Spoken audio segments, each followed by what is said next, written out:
नमस्कार मित्रों, निदानम के इस पहले सेशन में आप सबका मैं स्वागत करती हूँ। जैसा कि आप सभी जानते हैं कि निदानम का हमारा ये 1 साल कंप्लीट हुआ।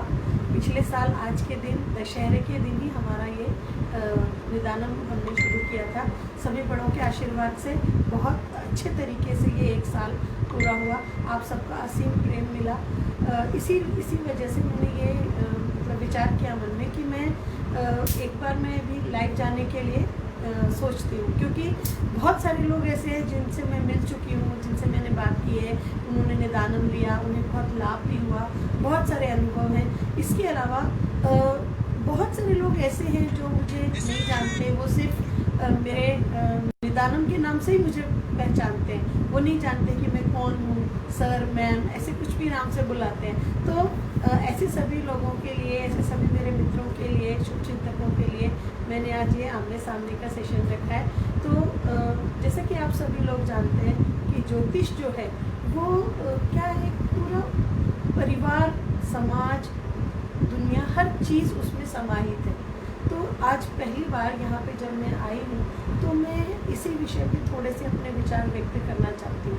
और उससे पहले मैं आप लोगों को बताना चाहती हूँ कि हमारा ये जो निदानम है, इसमें आप अपना सॉल्यूशन ले सकते हैं। जैसे कि आप बहुत सारे सॉल्यूशंस मेरे फेसबुक पेज पे भी आप देखते हैं हमेशा, और इन सब सॉल्यूशंस में आपकी जीवन की समस्याओं का जो है समाधान है।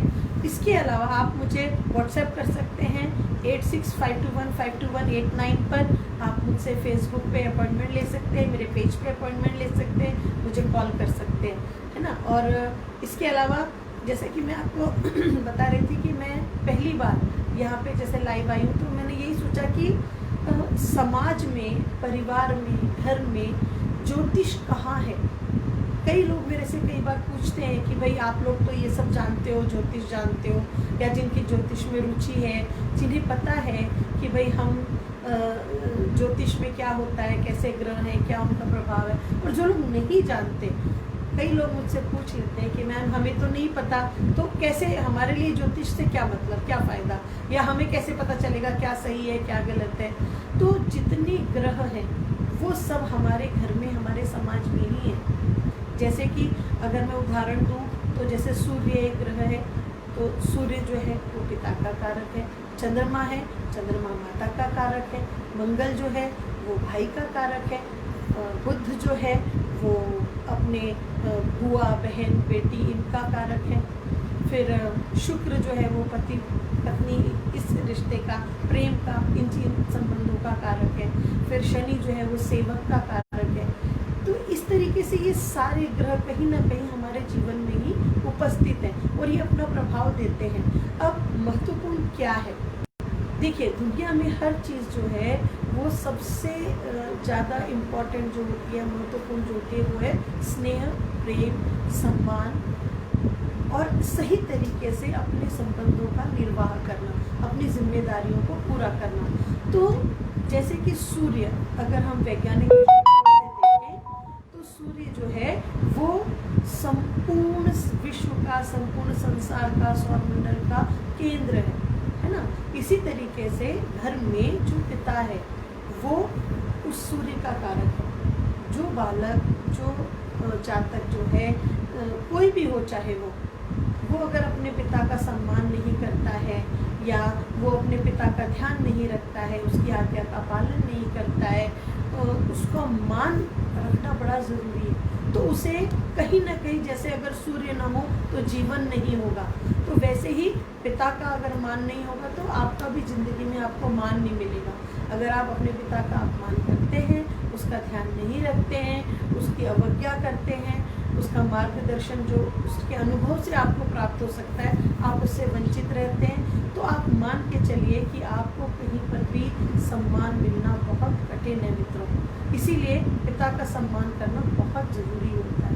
तो जिस तरीके से सौरमंडल है, सूर्य से जीवन है, वैसे ही पिता से जीवन है। और ये तो सत्य है, बायोलॉजिकली आप लोग जानते हैं, वैज्ञानिक आधार पे हम जानते हैं कि हम जन्म जो है वो पिता के आधार पर, पिता से ही हमें मिलता है। तो इसीलिए हमारा जन्म, हमारा प्राण, हमारा जीवन, हर चीज़ जो है वो मिलती है। तो क्या है, अगर आपको मान चाहिए, अगर आपको हर अपनी जिम्मेदारियां सही से पूरी करनी है, अच्छे से सब कुछ करना है, तो ये मान के चलो मित्रों कि पिता से बड़ा कोई नहीं होता, पिता के चरणों में स्वर्ग होता है। तो अगर आप सूर्य को रोज जल देते हैं, अगर आप सूर्य की रोज उपासना करते हैं, आदित्य हृदय स्तोत्र का पाठ कर रहे हैं, सूर्य के जाप कर रहे हैं, गायत्री जाप भी कर रहे हैं, और फिर भी अगर आपकी जिंदगी में यश नहीं है, आपके कार्य नहीं हो रहे हैं, तो आप ये मान के चलिए कि आपकी जिंदगी में कहीं ना कहीं व्यक्तिगत रूप से गलती हो रही है, आपके पिता का कहीं ना कहीं दिल दुखा रहे हो आप। तो इस बात के लिए आप सचेत रहो, ध्यान रखो कि सूर्य को भी जल चढ़ाना है, सूर्य का मान रखना है, गायत्री भी करना है, हवन भी करना है, सब कुछ करना है, लेकिन पिता का मान अपनी जगह पर रखना बेहद ज़रूरी है। तो मित्रों, ये तो मैंने आपको बताया कि सूर्य जो है वो पिता का कारक है। जैसे सौर मंडल में सबको प्रकाश, ऊर्जा, जीवन, प्राण हमें सूर्य से मिलता है, वैसे पिता से भी सब मिलता है कि नहीं? तो मित्रों, इस तरीके से आप एक चीज और मैं कहना चाहती हूँ कि इससे संबंधित ऐसा नहीं है कि सूर्य हमेशा बहुत अच्छा ही रहता है। जन्म कुंडली के अंदर कई जगहों पर हर व्यक्ति के लिए उसका अलग अलग प्रभाव होता है, अलग अलग असर होता है। ये एक मतलब व्यक्तिगत रूप से इसका एक अलग आधार होता है, तो कुंडली देखकर ही वो बताया जा सकता है। इससे संबंधित आपकी समस्याओं के लिए आप मुझे व्हाट्सएप कर सकते हैं, आप फेसबुक पे आप मुझसे कांटेक्ट कर सकते हैं, कुंडली दिखा सकते हैं। और आपको पता ही है मेरा नंबर तो हर समय आप लोग फेसबुक पे आपको मिल ही जाएगा, है ना, 8652152189। इस पर आप मुझे संपर्क कर सकते हैं। आप मुझसे कॉल पे भी बात कर सकते हैं। व्यक्तिगत संपर्क अभी आजकल जैसे आप जानते हैं हम सब कोरोना से ग्रस्त, तो हम नहीं कर पा रहे हैं, पर जल्दी ही वो भी हो सकेगा। अब मित्रों, इसके अलावा एक और चीज़ बड़ी महत्वपूर्ण है। जैसे मैंने आपको बताया कि सौर मंडल का प्रमुख आधार जो है वो सूर्य है ना, ऐसे हमारे जीवन का प्रमुख आधार पिता है। तो उसका दूसरा आधार क्या है? वो है माँ, माता। और सौर मंडल में दूसरा महत्वपूर्ण ग्रह है चंद्रमा, है ना। अभी देखो, जैसे हम लोग सुनते हैं या आप लोग भी देखते हो, ये हम अपनी ज़िंदगी में आमतौर पे देख रहे हैं कि लोग बोलते हैं कि ग्रहों से क्या होता है, कोई फ़ायदा नहीं है, ग्रहों से कुछ असर नहीं होता। अब एक बात, अगर जैसे मैंने आपको एक उदाहरण दिया था कि अगर सूर्य न हो तो जीवन नहीं होगा, इसी तरीके से चंद्रमा का जीता जागता असर हमारे यहाँ हमें नज़र आता है। कैसे कि जब आप देखोगे समुद्र में हाई टाइड्स, लो टाइड्स होते हैं, पानी कम ज़्यादा होता है, तो ये सारा चंद्रमा का प्रभाव है। ये वैज्ञानिक रूप से प्रमाणित है। तो चंद्रमा जो है वो मन का कारक है, हमारे मन को बताता है, और हमारे रिश्ते में, हमारे इस समाज में वो माँ को रिप्रेजेंट करता है। माँ का एक महत्वपूर्ण आधार बताता है कि भाई माँ क्या है, तो माँ मन है। अगर आप माँ का दिल दुखाते हो, अगर आप माँ का अपमान करते हो, अगर आप माँ का ध्यान नहीं रखते हो, उनकी अवज्ञा करते हो, उनका कोई भी मतलब किसी भी तरीके से अगर आपसे गलती हो रही है माँ के चरणों में, तो आप मान लो कि आपका मन हमेशा अशांत ही रहने वाला है। हजार सुख सुविधाएं, लाख सुख सुविधाओं के बावजूद मन दुखी ही रहेगा, मन असंतुष्ट ही रहेगा, मन अतृप्त रहेगा। आप कहीं अनकहीं बातों से परेशान रहोगे। तो जब आप ये समझ रहे हो कि भाई चंद्रमा है तो भाई मैंने संकष्टी कर ली, इसलिए मैं ये नहीं कह रही हूँ कि संकष्टी नहीं करना, ज़रूर करना है, लेकिन कहीं ना कहीं माँ को भी मान देना है, उनका दिल नहीं दुखाना है, सबसे बड़ी और सबसे महत्वपूर्ण बात। तो चंद्रमा को अपने अच्छा रखने के लिए माँ को याद कीजिए। जिनके माता पिता हैं, सौभाग्यशाली हैं वो, तो आप उन्हें रोज प्रणाम कीजिए, उनका मान रखिए। हाँ, मैं ये नहीं कह रही हूँ कि आप आँख बंद करके उनको फॉलो कीजिए। जो एक पीढ़ियों का अंतर होता है, जो फ़र्क है वो तो रहेगा ही रहेगा, है कि नहीं। लेकिन इसका ये मतलब नहीं है कि पीढ़ियों का जो अंतर है आप बिना कहे आँख बंद करके उनकी बात माने, नहीं। अगर आपको ऐसा लग रहा है कि आप उनकी बात वो नहीं मान सकते, आप उन्हें उस विषय पे समझा सकते हैं, आप अच्छे से बात कर सकते हैं, अपने विचार रख सकते हैं, लेकिन ऐसा कुछ न बोले जिससे दिल दुखे। क्योंकि सबसे खराब बात होती है कि आप अपशब्द बोले या गलत शब्दों का प्रयोग करें या कहीं ना कहीं किसी भी तरह से दिल दुखाएं, चाहे वो माँ का हो, चाहे वो पिता का हो, किसी का भी। वैसे तो दिल दुखाना गलत ही बात है कि नहीं? तो इसलिए क्या है, सबसे ज़्यादा ज़रूरी है सबको प्रेम से, मान के साथ माता पिता दोनों को रखना। तो मित्रों, ये जो चीज़ है, चंद्र जो है वो ये सब चीज़ों का कारक है। और एक इम्पॉर्टेंट बात जो मैं आपको बताना चाहती हूँ कि चंद्रमा जो है उसका सबसे ज़्यादा प्रभाव जो है, असर जो है, या चंद्रमा का जो नियंत्रण है वो जल पर है। तो जल से संबंधित जितनी भी आपको तकलीफ़ें होती हैं वो चंद्रमा से कहीं ना कहीं जुड़ी हुई है।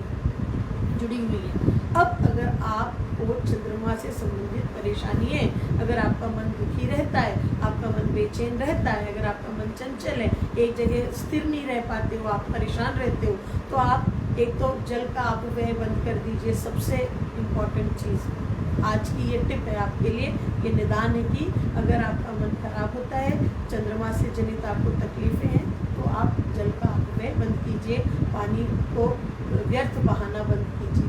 और उससे भी ज़रूरी और महत्वपूर्ण बात कि अपनी माता का, अपने पिता का मान रखिए, उनका ध्यान रखिए, उनके कार्यों को, उनके आपके प्रति जो भी उन्होंने जिम्मेदारी अपनी पूरी की है उसको मान दीजिए।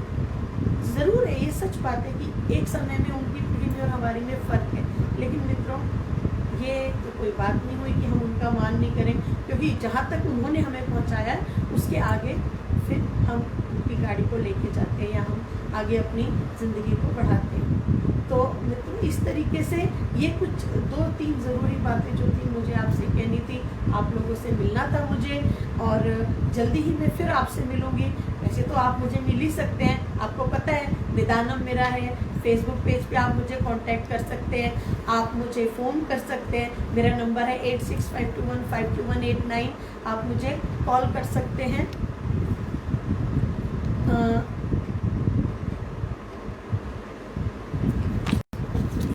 और मैं अपने परिवार के जो लोग हैं, हमारी काकी हैं तीनों, उन सबको मैं प्रणाम करना चाहती हूँ, मम्मी जी को प्रणाम करना चाहती हूँ। सारे बड़े जिन लोगों के आशीर्वाद से, शिशिर काका जी, वसंत काका जी, सब मेरे पापा, सब मेरे भाई बहन, मेरे परिवार, सबका असीम सहयोग मुझे मिला।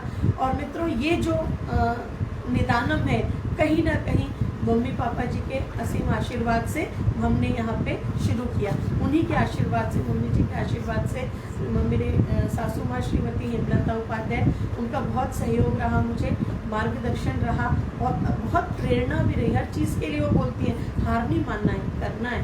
तो ये एक जो चीज़ है वो बड़ी इम्पॉर्टेंट होती है। ये सारी ब्लेसिंग्स मित्रों तभी आती है जब हम अपनी इस वाणी को अच्छा रखते हैं, सबका मान रखते हैं, और प्यार से बढ़ के ज़िंदगी में कोई चीज़ नहीं। ये 2 चीज़ सबसे महत्वपूर्ण है।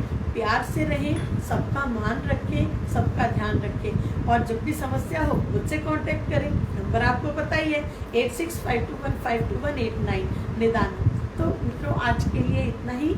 मैं शीघ्र ही जल्दी मिलूँगी। मैं प्लान कर रही हूँ कि मैं हर हफ्ते कम से कम एक बार लाइव आऊँ, और अगले हफ्ते मैं चाहती हूँ कि आप अपने समस्याओं से संबंधित कुछ अगर प्रश्न पूछना चाहते हैं तो प्रति व्यक्ति में एक प्रश्न, जितने समय में हो पाएगा मैं कोशिश करूँगी, एक प्रश्न का उत्तर देना चाहूँगी हर व्यक्ति का, जितना मुझसे होगा।